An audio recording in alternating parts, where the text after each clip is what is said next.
근데 후기 사회로 오면서 특히 양자 물리학이 이제 나오면서 이게 입자이면서도 파동인 거예요, 모든 게. 이것도 입자이면서도 파동인 거야. 입자면 입자고 파동이면 파동이고 오래 하는데 입자이면서 파동인 것이죠. 그래서 이것을 정확하게 표현하기 힘든 것입니다. 그 질량을 표현할 때도 아주 작은 단위는 자꾸 파동으로 움직이기 때문에 정확히 이게 몇 그램이다, 무게가 얼마다, 부피가 얼마다, 이게 말할 수가 없는 거예요. 확률로만 이야기할 수 있는 것입니다. 이로써 우리는 하나님의 창조 질서 중에서 새로운 것을 또 하나 크게 깨달은 거예요.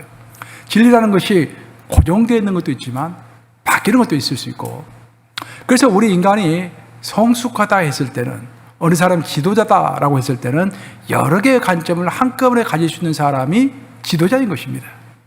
예를 들어 보면은 여기 이제 이 물이 있어요. 이게 여러분들이 이 물을 어떻게 생겼습니까? 라고 물어보면은 여러분들은 앞에 쳐다보면은 여기에 폴란드 스프링이라고 적어져 있죠. 이걸 보고서 여러분들이 말할 거예요. 이 물은 폴란드 스프링입니다. 그럼 나는 이 물을 뒤에서 바라보는 거야. 뒤에서 뭐라고 써졌냐면은 이것을 캔통에 넣어주세요. 이렇게 써졌단 말이에요. 또 이것을 위에서 바라보는 사람은 위 뚜껑을 볼 거란 말입니다. 그렇죠? 자기가 보는 관점에서 그 사실을 이야기한다 이 말이에요. 이 물병을 이야기할 때도 자기가 보는 관점으로만 이야기하는 거예요. 그래서 이 물병에 관한 설명은 하나밖에 있는 것이 아니라 수없이, 수천 개, 수백 가지, 수만 가지가 있을 수 있다라는 것이 포스트 모더니즘입니다. 그것이 관점은 여러 개가 있을 수 있고, 그래서 진리도 여러 개가 있을 수 있다. 물론 진리가 여러 개 있을 수 있다는 것은 우리 기독교적인 사상은 아니죠. 근데 내가 지금 사복음서를 설명하기 위해서 여러분들에게 말씀드리는 거예요. 왜 하나님께서 우리에게 복음서를 4개를 주셨는가라는 것은 예수님 한 분을 앞에서도 보고 뒤에서도 보고 위에서도 보고 밑에서도 보고 그렇게 하라는 의미에서, 그렇게 우리가 위에서 보는 모습, 밑에서 보는 모습, 옆에서 보는 모습, 이게 다 합치면은 좀 더 완벽한 모습을 볼 수 있을 거 아니에요. 그런 측면에서 하나님께서는 우리에게 사복음서를 주셨다라는 것을 여러분들이 기본적으로 알고 계셔야 합니다. 그래서 우리가 신앙생활 할 때도 우리가 이제 진짜 우리가 성숙한 사람이다라고 하면은 모든 것을 내 관점에서만 바라보는 것이 아니라 저 사람은 어떤 관점에서 생각할까? 또 이 사람은 어떻게 관점에서 생각할까? 내가 여러분의 담임 목사인데 내가 내 관점으로만 모든 것을 이제 판단하고 실행하고 그러면 여러분들이 기분이 좋겠어요? 여러분 잘 나를 이해 못한다고 이렇게 말씀하시겠죠. 저는 이제 여러분의 제 관점에서도 보고, 뭐 이렇게 또 여성교회 관점에서도 보고, 뭐 울림가족 관점에서도 보고, 또 뭐 젊은 사람 관점에서도 보고, 여자 관점에서도 보고, 여러 가지 관점에서 이렇게 두루두루 보는 거 이게. 그러니까 이제 담임 목사죠. 여러분들도 마찬가지로 이제 교회 리더라고 한다면은 여러 가지 관점으로 이제 볼 필요가 있겠죠. 그래서 복음서는 첫째 여러분들이 알아야 할 것은, 하나님께서 사복음서를 주신 이유는 예수님을 여러 관점으로 볼 수 있도록 우리를 돕기 위하여 복음서를 4개를 주셨다라는 것을 기본적으로 알고 계시기 바랍니다. 자, 그리고 파워포인트 보면서 본격적으로 이렇게 시작하도록 하겠습니다.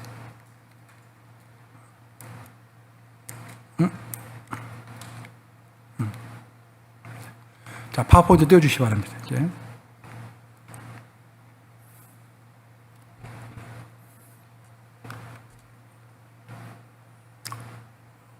파워포인트 안 되나요?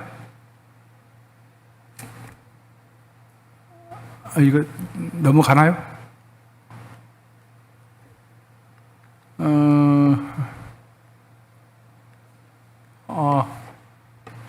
그래요.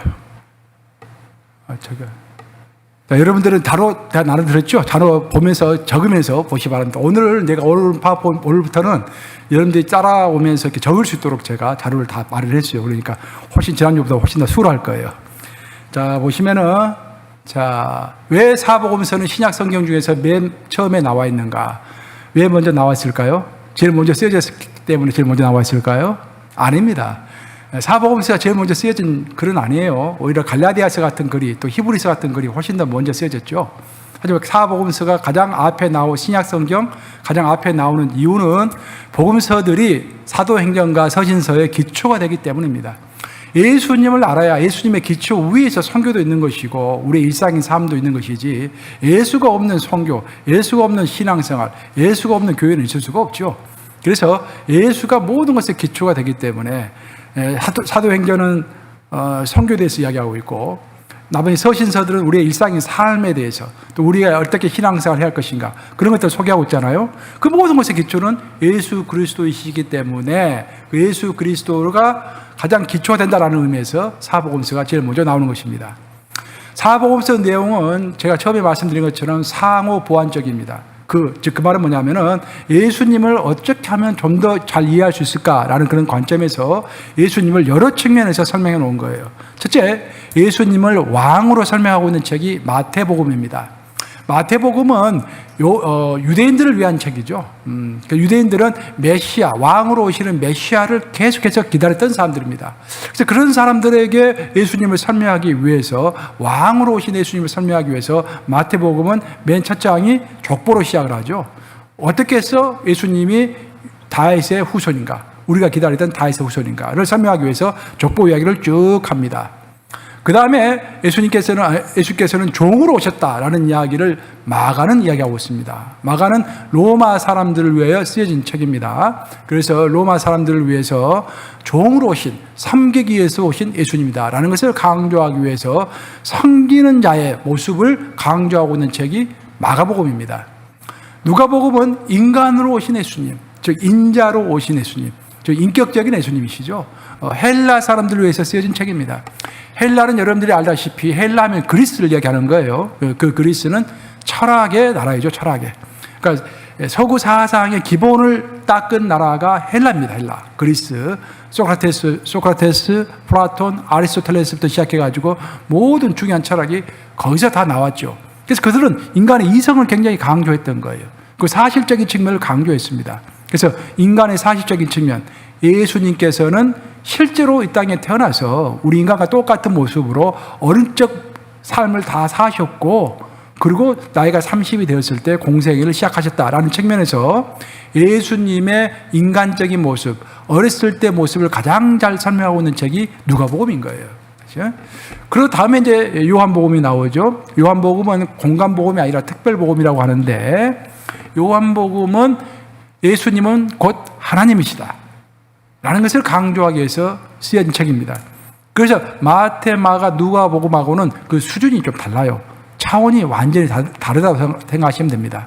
그래서 여러분들이 우리가 갖고 있는 27권의 신약 성경 중에서 가장 신비롭고 가장 권세가 있고 가장 위험이 있으며 그 중에 딱 한 곳만 선택해라 라고 한다면 아마 우리는 요한 1서 내지는 요한복음 둘 중 하나를 선택해야 할 것입니다.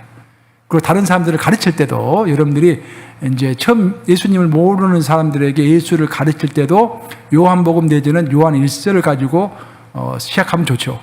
요한 1서가 아주 엑기스가 가득 담겨 있는 책인데 요한 1서는 좀 어려워요. 사실 제대로 여러분들이 풀어주려면.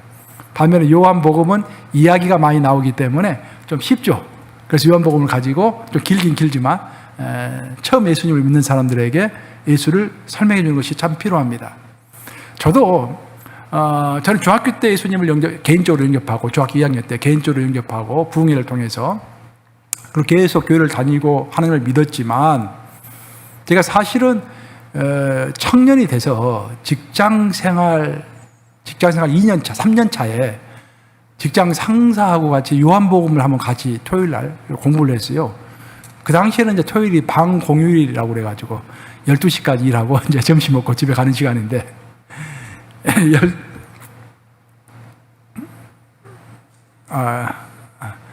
12시에 제가 이제 밥을 먹고 같이 식사하고 이제 은행 강당에, 제가 3일빌딩, 관철동에 있는 3일빌딩 24층에서 근무했었는데 31층이 강당이에요. 그 강당에 올라가서 같이 요한복음을 같이 공부했어요. 근데 제가 요한복음을 공부하고 나서요, 제가 영안이 띄었어요. 제가 깜짝 놀랐습니다. 와, 요한복음 이런 파워풀한 책이었구나. 그 전에도 요한복음을 많이 읽었거든요, 제가. 근데 어떤 사람이 설명을 해주면서 같이 읽으니까 제 영안이 확 뛰더라고요. 거기서부터 내 신앙이 완전히 하나 그 업그레이드 된 듯한 그런 느낌을 제가 받았어요. 그때 제 인생에, 그게 1993년도 예, 1993년도인데 전데 그 정도로 요한복음이 파워풀한 책입니다. 그러니까 이사야서도 굉장히 파워풀한 책이고.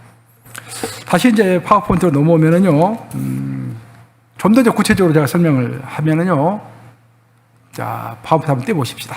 네.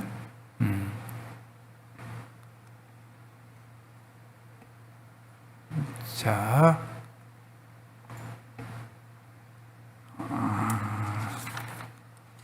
자, 이 표를 보세요. 이 표가 아주 중요한 표입니다. 제가 정리해놨으니까 잘 보세요. 자, 마태복음은 누구를 위한 책이다? 유대인을 위한 책이다. 그래서 굉장히 종교적입니다. 그러니까 유대인들은 종교적이죠. 그러니까 서구 사상을 이야기할 때 여러분들, 동양 사상은 중국과 인도를 중심으로 사상이 펼쳐졌지만 서구 사상은 두 개의 축을 가지고 있죠. 유대와 헬라입니다. 헬라는 철학의 본산지이고 유대는 종교의 본산지인 거예요. 그래서 서구의 사상 하면은 유대 사상과 헬라 사상이 만나서 하나의 사상을 만들어서 오늘날까지 온 것입니다. 그리고 서구 사상이 동양 사상에 대하여 승리했죠. 어떻게 보면은 지금 서구 사상이 전 세계를 지배하고 있으니까. 근데 서구 사상 중에서 헬라 사상은 아까 제가 이야기 드린 것처럼 철학적이고 인간적이고 이성적입니다. 반면에 유대 사상은 여호와 하나님을 섬기는 신비적이고 권세적이며 영원한 것입니다. 그래서 이들은 굉장히 종교 중심적이라 말이죠. 그래서 마태복음은 종교 중심적인 유대인들을 위한 책입니다. 그리고 밑에 보시면은 여러분들이 에스겔서하고 요한계시록을 읽어보면은 하나님의 보좌가 나오잖아요. 하늘에 있는 하나님의 보좌가 나오고 하나님 보좌에 그 생물이 앞에 딱 하나님을 보좌하고 있죠. 그 생물의 모습이 나오는데 그 생물은 네 가지 모습을 하고 있죠. 사자, 소, 인간, 독수리 모양을 하고 있습니다. 이것이 사복음서에 그대로 적용이 되는 거예요. 즉 예수님이 그러니까 하늘에 올라가면은 하늘 보좌, 성부 하나님 앉아 계시는 그 보좌가 있는데 그 보좌 앞에 네 생물의 모습을 한 하나의 생물이 딱 버티고 있었는데 그 생물이 예수님이라고 보시면 돼요. 근데 그 생물이 예수님을 상징한다고 보시면 돼요. 그 중에서 사자의 모습은 힘과 권세를 나타냅니다. 근데 마태복음에 나오는 예수님의 모습이 힘과 권세를 나타내는 예수님의 그 하나님의 모습으로 나오는 거예요. 그리고 보면 마태복음 밑에 보시면 핵심 단어는 이루시려라는 단어가 마태복음엔 몇 번 나옵니다. 이루시려. 즉 무엇을 이루신다?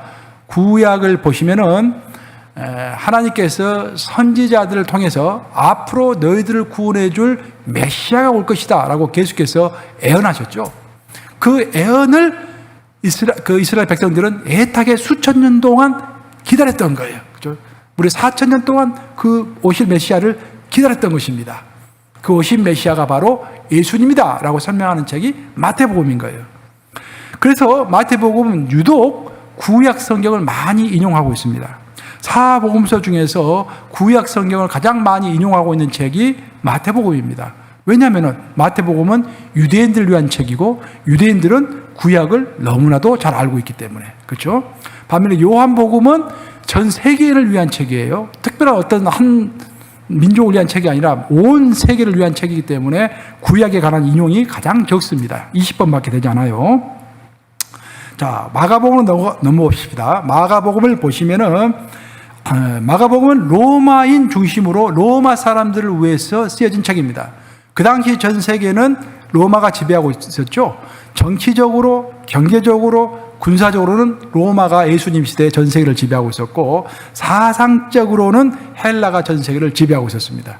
그래서 로마 사람들을 무시할 수 없었고 로마 사람들에게 예수님이 누구냐라고 설명할 때 만약에 로마 사람들에게 우리 예수님은 메시아이시오 그렇게 하면 로마 사람들이 그 말을 이해할 수 있겠습니까? 메시아가 뭔지도 모르잖아요, 로마 사람들은. 그래서 로마 사람들에게 맞게 이제 쓴 책이 마가복음인 것입니다. 마가복음은 특별히 일하시는 예수님을 강조하고 있습니다. 성기로 오셔가지고 열심히 일하시는 종의 모습으로 오신 예수님. 예? 그런 모습으로 로마 사람들에게 예수님을 어필한 거예요. 그래서 가장 많이 나오는 단어가 즉시라는 단어입니다. 즉시라는 단어는 성경에서 항상 순종을 이야기해요. 성경에서 말할 때 순종은요 항상 즉시하는 순종입니다. 뜸을 들이는 순종은 순종이 아니라고 이야기합니다. 예수님 말씀하셨잖아요. 어떤 사람이 예수님 쫓겠나이다라고 했는데 그걸 쫓아라 그랬더니 내가 가서 작별 인사를 하고 오게 하소서라고 했더니 예수님께서 이건 아니다. 호미를 한번 지었으면은 뒤를 돌아보지 말라라고 이야기하잖아요. 그래서 베드로도 즉시 예수님께 순종했잖아요. 나를 따르라 예수님께 말씀하셨을 때 그물을 내려두고 즉시 따랐다. 그런 측면에서 마가복음은 종으로 오신 예수님이 하나님 아버지께 성부 아버지께 즉시로 순종했던 그 모습을 가지고 계시다. 순종하는 예수님, 순종해서 열심으로 일하시는 예수님을 표현한 책이 마가복음인 것입니다. 누가복음으로 오시면은 누가복음은 헬라 사람들, 철학의 사람들은 헬라 사람들, 이성적인 사람들을 위해서 쓰여진 책입니다. 그래서 그 책 자체가 사실적인 묘사가 많아요. 사실 경전이라는 것은 신에 관련된 글을 경전이라고 그러잖아요. 그럼 신에 관련된 것이니까 당연히 신비스러운 면이 많아야 하잖아요. 그런데 헬라 사람들은 그 신비한 것을 믿지를 않는 거예요. 헬라의 신들은 주피터 신부터 시작해가지고 제우스 신부터 시작해가지고 반인 반신 그런 모습으로 신의 모습을 그려내잖아요. 신비가 완전히 100% 신비로 흐르는 법이 없습니다. 헬라는. 그래서 그런 사람들을 위해서는 인간적인 모습, 인간적인 예수님, 하지만 그 인간이시지만 완벽한 인간, 그분의 지혜와 그분의 성품과 그분의 언행이 단 하나도 꼬투리 잡을 곳이 없는 완전한 인간, 그 인간으로서의 예수님을 이야기하고 있는 책이 무슨 책이다? 누가복음인 거예요. 그러니까 누가복음은 특별히 인자라는 말을 강조하고 있습니다. Son of Man이죠. 하나님의 아들은 아들인데 인간의 모습으로 오신 하나님의 아들, 인자라는 표현을 많이 쓰고 있는 거예요. 자, 이렇게 해서 마태, 마가, 누가복음은 제일 밑에 보시면은 공간복음이라고 그럽니다. 공간복음. 즉, 그리스도의 인성을 강조하는 거예요. 그러니까 예수님은 반신 반인이 아니죠. 완전한 신이면서 완전한 인간이시죠. 그래서 신비한 거예요. 어떻게 해서 완전한 신이면서 완전한 인간일 수 있을까? 이게 신비스러운 거예요, 이게. 근데 우리 예수님은 인성과 신성을 동시에 가지고 계시는데 마태, 마가, 누가복음은 사람들에게 자꾸 설명하려고 하다 보니까 아무래도 예수님의 인성을 강조합니다.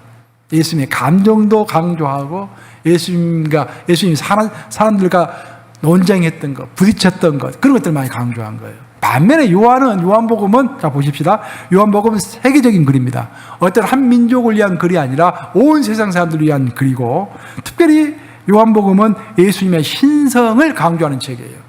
나중에 보시겠지만 요한복음에서는 예수님께서는 나는 빛이다, 나는 생명의 떡이다, 나는 양의 문이다 라고 하면서 그 누구도 할 수 없는, 나는 길이요 진리요 생명이다, 아주 명확하게 나 아니면 진리를 얻을 수 없느니라, 나 아니면 영생을 얻을 수 없느니라 라는 명확한 말씀으로 예수님은 요한복음에서 선포하십니다.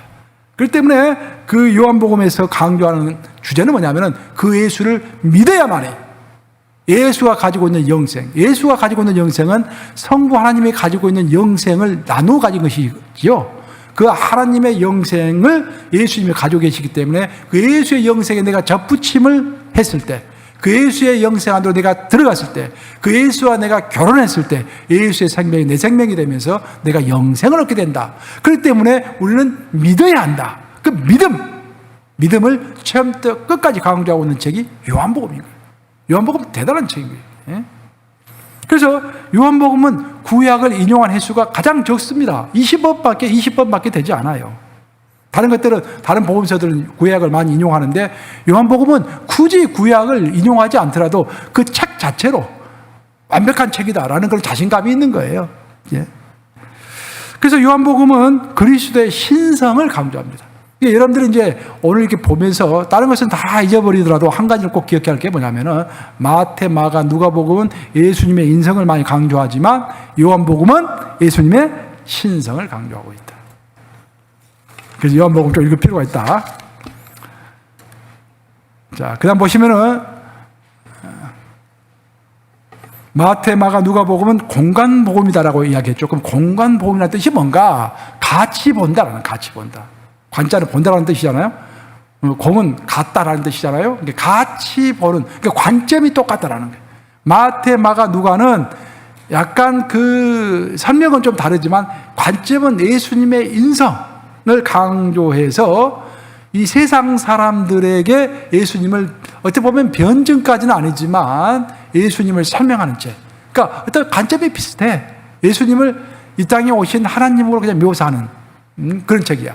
반면에 요한복음은 추가복음 내지는 특별복음이라고 하는데 예수님의 신성, 곧 예수님이 하나님이시다. 아주 정확하게 몇 번 이야기하고 있어요. 요한복음은요, 읽어보면은 내가 곧 그니라. 예수께서 말씀하시잖아요. 그 너희가 이야기하고 있는 성부 하나님, 요 하나님이 바로 나다. 라고 예수님 직접 말씀하시잖아요.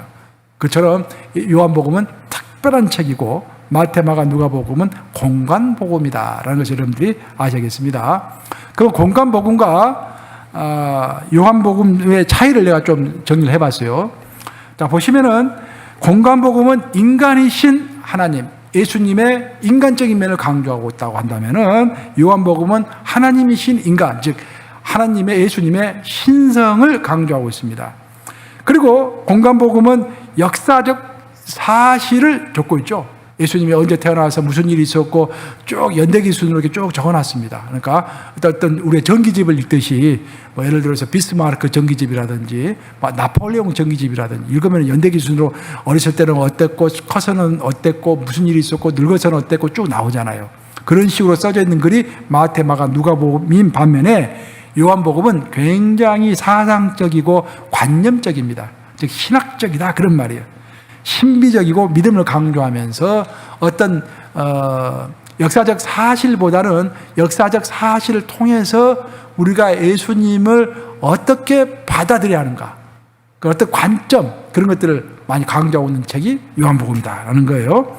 그래서 독자적 자료라고 했는데 여러분들이 마태, 마가, 누가, 요한복음을 보시면은요, 마태, 마가, 누가, 요한복음 중에서 제일 먼저 나온 책이 있을 거 아니에요. 어떤 책이 제일 먼저 나왔을까요? 아마도 이제 이것은 답이 없어요. 우리가 정확히 알 수는 없으니까 이제 다 추측하는 거예요. 여러 가지 이제 공부해가지고 마가복음이 가장 먼저 나왔을 확률이 높아요. 예. 그 마가복음이 제일 먼저 나온 거예요, 책이. 그 마가는 그 책을 쓸 때 이것저것 다루를 이제 예수님에 관련된 책들을 이렇게 쭉 이제 한번 읽어보고 또 마가가 예수님으로부터 직접 들었던 이야기들을 회상하면서 성령의 인도하심에 따라서 글을 적었겠죠. 그 다음에 이제 마태가 글을 쓰려고 하다 보니까 마가복음이 이미 나와 있는 거야.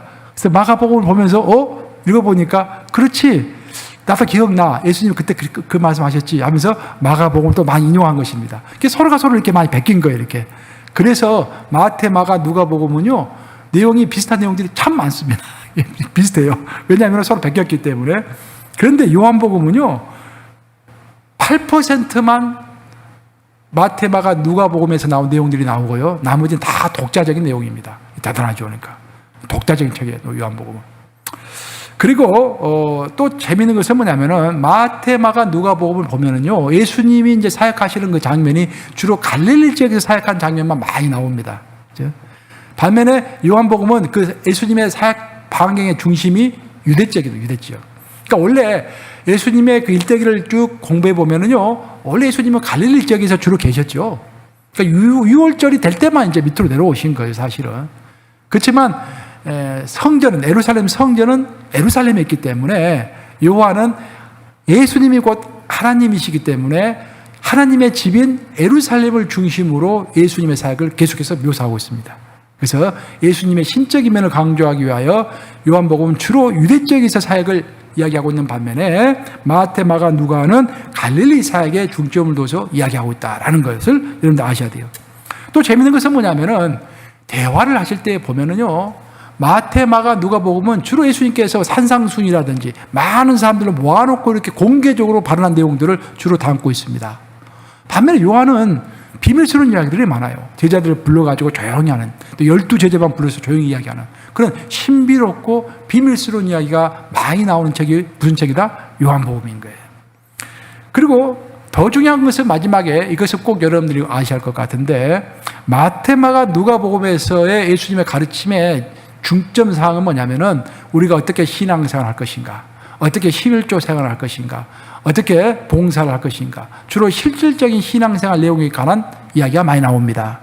반면에 요한복음은요, 물론 그런 내용도 나오지만 요한복음에서 가르치고 있는 예수님의 주된 메시지는 뭐냐면은 예수가 곧 그리스도시다.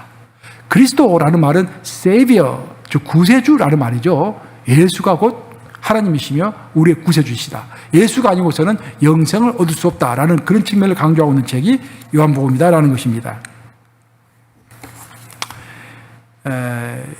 예수님이 오실 때를 보면은 우리가 하나님의 섭리를 알 수가 있습니다. 모든 인류의 역사는 하나님의 섭리로 이루어지는 거예요. 우리의 개인적인 역사도 마찬가지입니다, 여러분들. 우리가 많이 노력하고 고민하고 기도하고 애를 쓰잖아요. 하지만 우리가 이렇게 애를 써서 되는 것 같지만요, 여러분 돌아서 생각해 보세요.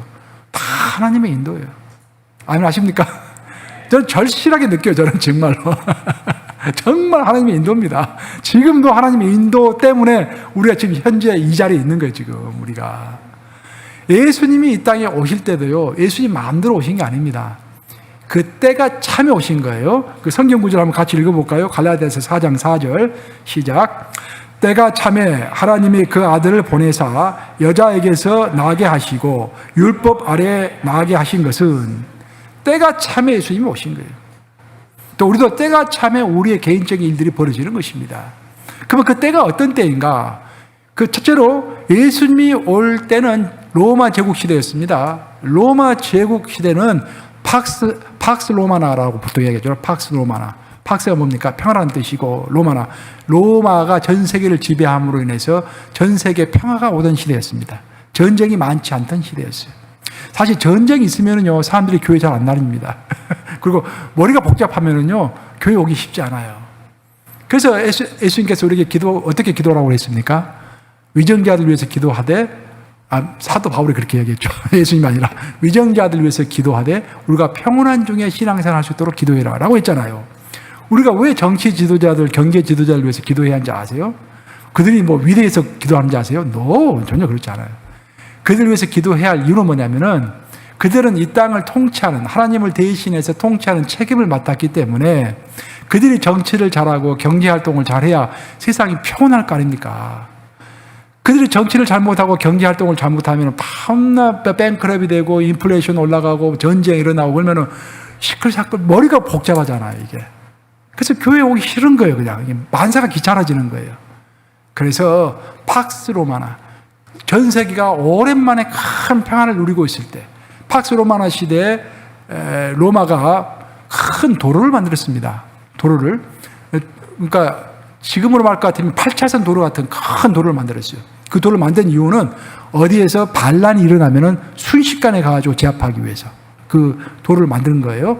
그 도로를 딱 닦아놓으니까 그래서 군인들만 사용하는 것이 아니라 일반인들도 사용할 수 있잖아요.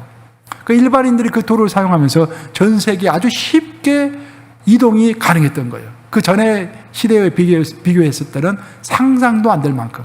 그 말은 무슨 말이냐면은 평화의 시대에 이동을 마음대로 하면서 하나님의 복음이 아주 멀리 퍼져갈 수 있었던 것입니다. 그런 시대에 예수님이 오셨다는 거예요. 그 언어적으로도 통일된 시대였습니다. 헬라어가 오늘날로 말 것 같으면 영어. 그 당시에 전 유럽에 쓰던 언어가 바로 헬라어였습니다. 그러니까 헬라어만 할 줄 알면은 어디 가서도 복음 전파가 가능한 거예요. 사도 바울이 복음을 전파할 수 있었던 이유는 뭐냐면은 사도 바울이 바로 디아스포라잖아요, 디아스포라. 사도 바울이 오늘날로 말 것 같으면 이민자였어요, 이민자. 이민자였어요. 다소 지역에서 살고 있는 이민자였죠. 그래서 그는 헬라어도 잘했지만, 히브리어도 잘했지만 헬라어도 능통하게 했다 이 말이죠. 그 헬라만 가지면은 전 세계 어디 가서든지 복음을 전할 수 있는 그런 시대였습니다. 세 번째로는 경제적으로 그 당시에는 굉장히 어려운 시대였어요. 로마가 압제를 하면서 굉장히 어려운 시대였기 때문에 사람들이 뭔가 돌파구를 찾기를 원하던 그런 시대였습니다. 그래서 어떤 메시아, 구세주를 기다리는 그런 마음이 간절했던 시대예요. 마지막으로 영적으로 보면은 사실 유대교가 종교적인 역할을 해줘야 하는데 유대교가 종교 역할을 제대로 해주지 못했습니다. 썩었죠. 썩었고 타락했고, 그리고 로마의 신들도 엉터리 신들이었죠. 그래서 그 영적인 필요를 채워주지 못했던 거예요. 인간은 자고로 옛날부터 지금까지 영적인 동물입니다. 영적인 동물이에요. 그러니까 영적인 것이 채워지지 않으면 갈급하게 되어 있어요. 그래서 그런 것들이 아주 갈급한 상황 가운데 있을 때 예수님이 때를 정확히 맞추셔가지고 이 땅에 오셨다라는 것입니다. 자, 이제 좀 더 빨리 마태, 마가, 누가, 요한복음을 정리하고 마치도록 하겠습니다. 자, 아까 제가 설명 다 했기 때문에 간략간략하게 설명하겠습니다. 마태복음은 유대인들을 위한 메시아다. 자, 이스라엘의 메시아로 오신 왕이다. 왕으로서 유대인의 왕으로 오신 예수님을 묘사한 책이 마태복음이다. 그리고 그 구약에서 예언된 메시아가 바로 예수님이시다.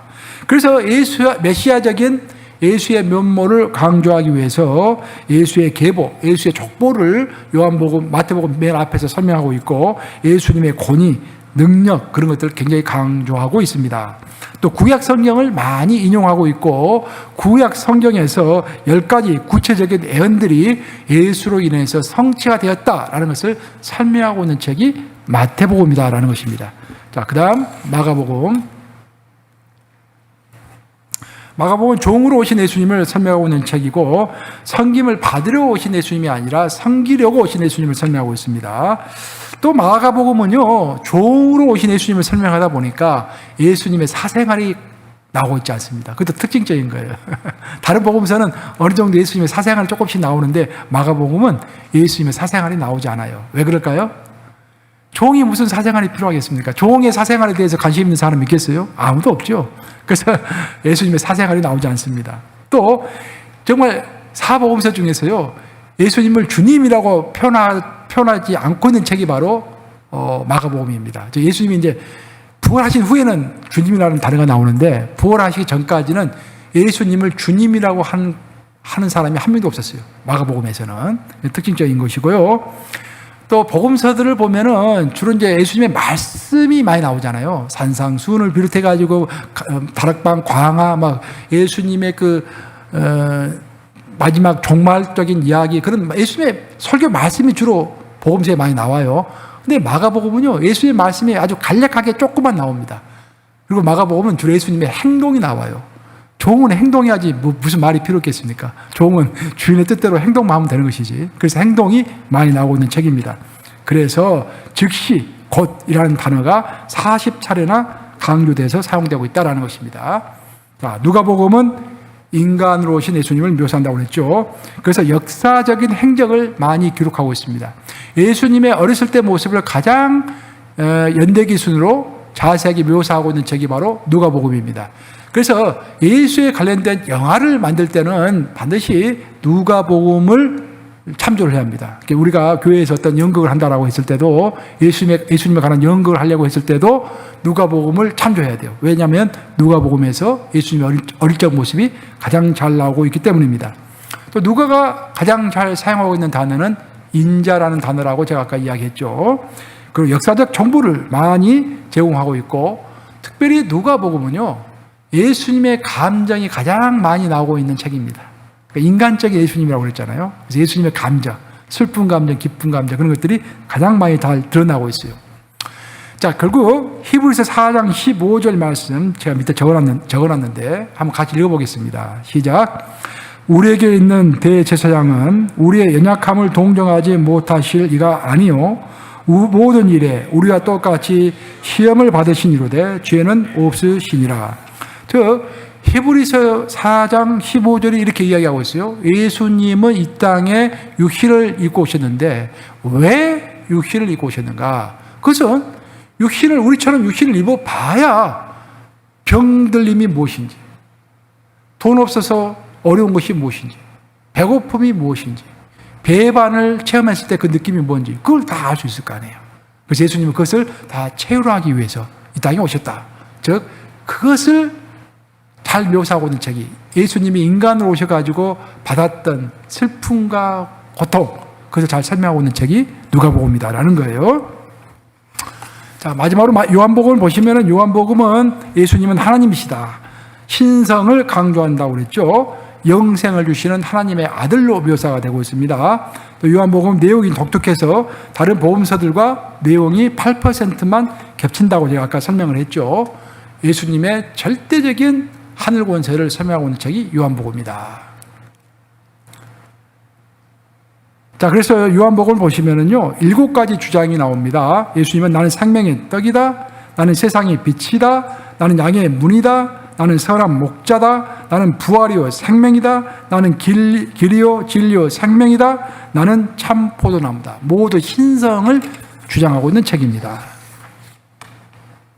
자, 결론적으로 복음서의 그 핵심 메시지가 뭐냐? 그것은 요한복음 3장 16절이 사복음서의 결론이라고 하겠습니다. 즉 성부 하나님이 세상을, 우리를 이처럼 너무도 사랑하셔가지고 먼저 사랑하신 것이죠. 먼저 우리를 사랑하셔가지고 너무도 사랑하셔가지고 하나밖에 없는 독생자 예수를 이 땅에 보내셔서 우리로 하여금 영생을 주기를 원하신다라는 것이 사복음서의 결론이다라는 거예요.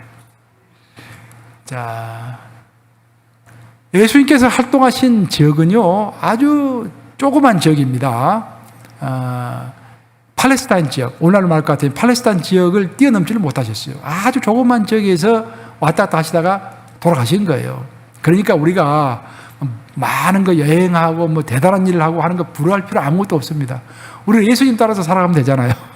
예수님은 아주 조그만 지역을 왔다 갔다 하시면서 강원도 지역 그 정도 그 면적이 그 정도밖에 되지 않는 지역을 왔다 갔다 하면서 평생 사신 거예요. 그걸 제가 지도를 조금 보여주고 마치도록 하겠습니다. 예수님의 생애를 지도를 좀 보시면은, 자, 유대 지역이 먼저 나오고요. 그 다음에 갈릴리가 나오죠. 그 다음에 사마리아가 나옵니다.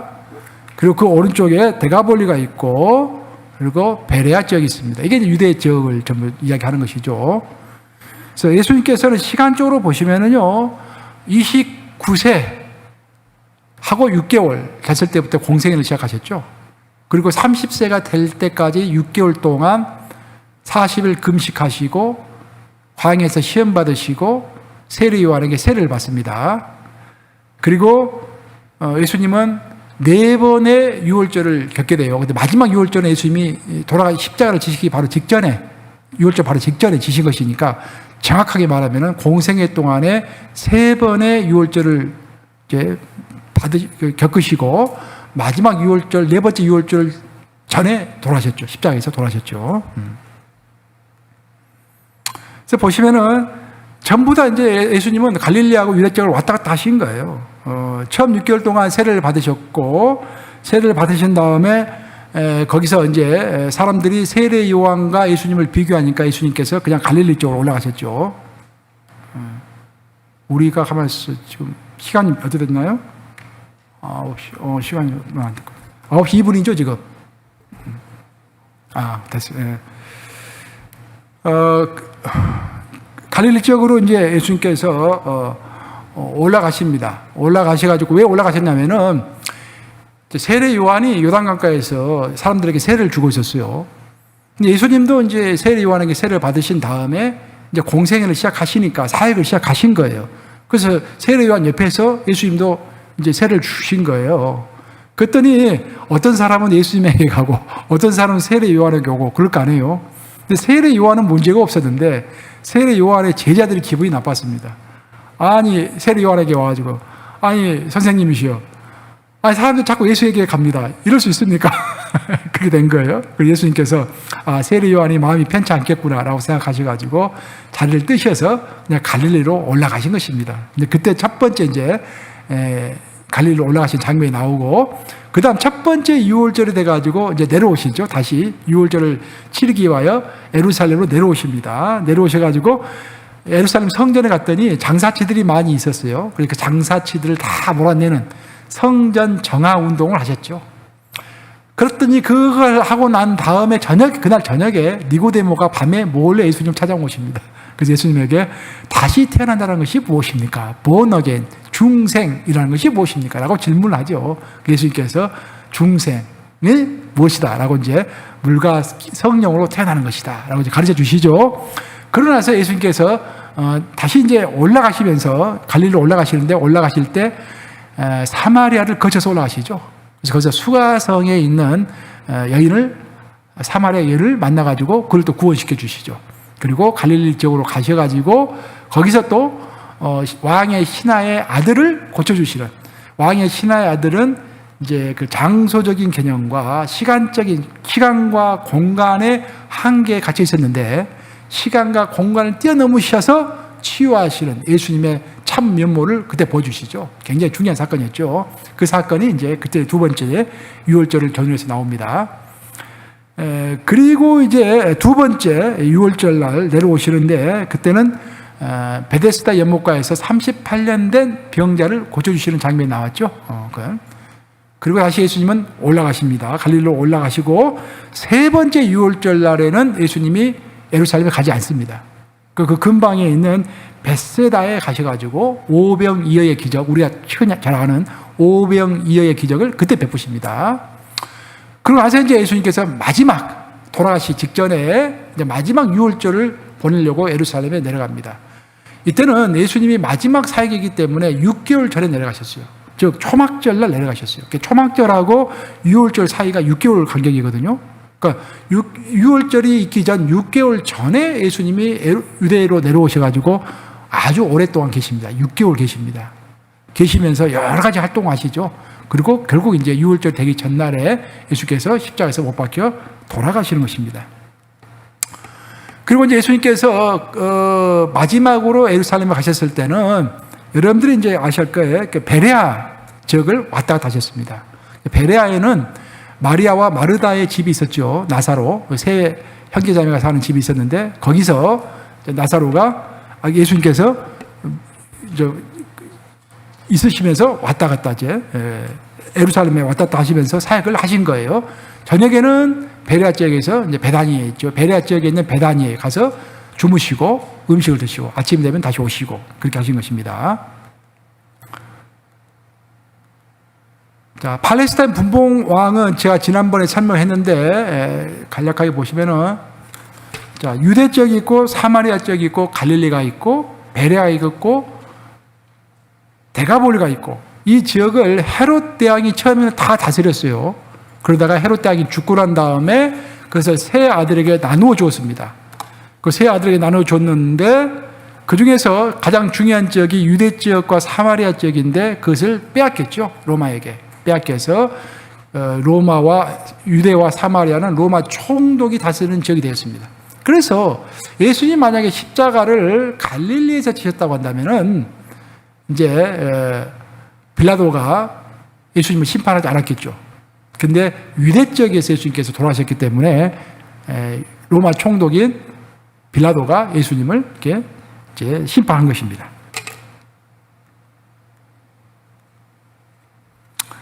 자, 이 지역을 여러분들 좀 아셔야 하는데, 여러분들 그 유임을 보세요. 보시면은 제일 위에 이 꼭 필요한 지역만 이렇게 언급을 해놓은 지도입니다. 제일 위에 보시면은 가이사랴 빌립보가 있습니다. 이 가이사랴 빌립보는 예수님이 제자들 데리고 펜티온이라고 그러죠. 만신전에 갔었는데 그 만신전, 10,000명의 신을 섬긴 수없이 많은 신을 섬긴 그 신전, 그 거대한 신전 앞에서 예수님이 제자들에게 물어보죠. 너희들은 나를 뭐라 하느냐? 그랬을 때 베드로가 주님 그리스도시요 살아계신 하나님의 아들이시나이다 라고 고백했을 때 예수님이 바로 내가 그 고백 위에 교회를 세우리라. 음부가 침탈치 못할 것이다 라고 말씀하셨죠.